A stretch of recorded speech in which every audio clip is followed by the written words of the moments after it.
One of the things we hope when you watch 3+You, we certainly feel it each and every day, is a great pride about the varied nature of living here in the Tennessee Valley. No matter what part of the area you look to, it has its own unique culture and strength and heart behind it, and we have a great time celebrating that. We also learn something by coming to work every day, and recently we've been privileged to have someone from Cempa Community Care on the show. This morning it happens to be Miles Huff's turn.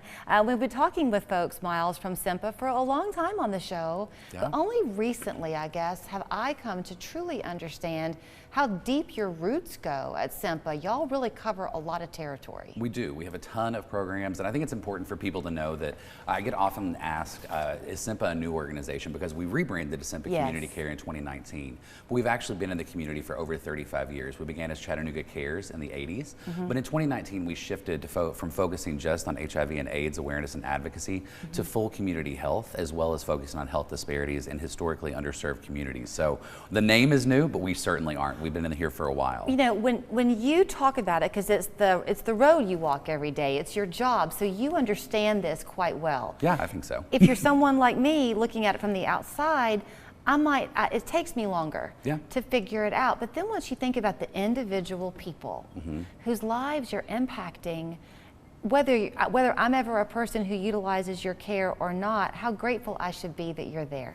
Yeah, I think so. I mean, and I think that one of the biggest things that we're doing is educating the community on exactly what we do. Yeah. Everyone knew who Chattanooga Cares was, but with the shift in 2019, we opened up full primary care. We have an on-site pharmacy, and we continue to focus on prevention and education of infectious disease in our community. And so anyone can use our services. We take insurance, but we also work with uninsured and underinsured patients because we don't ever want pay to be a barrier. We want to be able to increase access and remove barriers. I had a conversation with someone just yesterday about an article she had read that the homeless numbers in Chattanooga once hovered around a certain number. I won't quote it. Right. But now it's tripled. Yeah, it has. So you think about that, the COVID may have done that to people. You see the inflation costs with rent going on right now. And so if you are homeless, you still have to have health care. Absolutely. People can come to you. Yes, and we partner heavily with local community partners. We also do outreach in some of the homeless camps that we know exist in the area.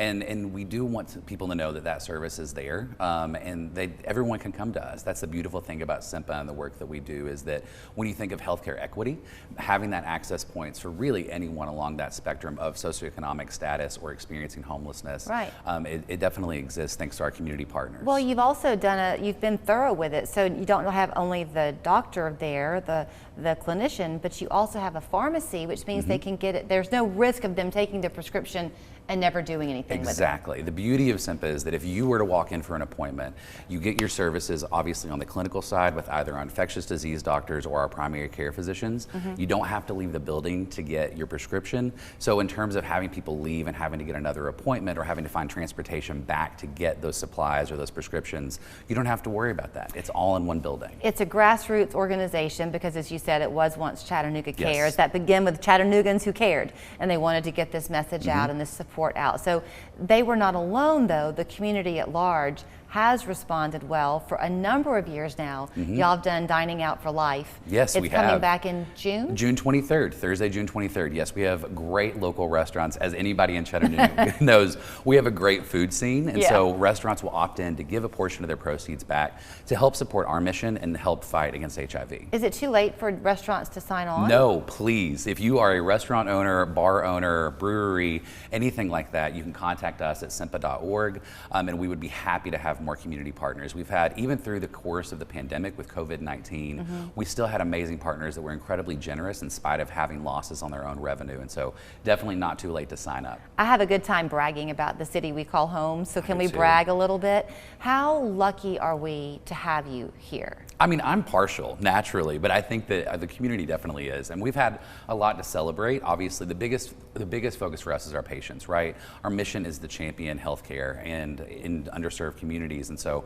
But we were recently recognized as Nonprofit of the Year through the Chamber of Commerce, and as well as a Best Place to Work through Edge Magazine, and so. And I think that that is a reflection of our team, the hard work that they do every day, but also their commitment to making the community better and making sure that our clients and the community have all the resources that we have accessible. I mean, I know that we are in no way a small town in Chattanooga. No. I know that, but I wonder how many cities our size have something like Cempa. I Is mean, it a little bit unique? I would say a little bit unique, especially with the way that we started, right? With our focus on infectious disease as an advocacy organization, having that understanding, but also having those deep roots in historically underserved communities, and then the transition to primary care. I mean, I think that Cempa stands out because of that. And while there are other models, I would say we're one of the best. It's also a judgment-free zone, right? You come through those doors Yes. and you're just there to be supported. Absolutely. And we see people from all walks of life, from occupation, socioeconomic status, race and ethnicity. Our providers and our team are incredibly educated and trained in just being welcoming and trauma-informed care and bias training. And so it's a wonderful place. I love working there, love calling it home. All right, so if you are a restaurant watching and you want to sign on for the Dining Out for Life, they would love to hear from you. If you are simply hungry and you want to mark your calendar for June 23rd Yes. and go out to eat 2 or 3 times for Dining Out for Life, please don't forget that is your day. And if you'd like to learn more about how you can access the care there or maybe support it, you can go to Cempa.org or their phone number 265-2273. Miles, thank you. Thank you so much for having us.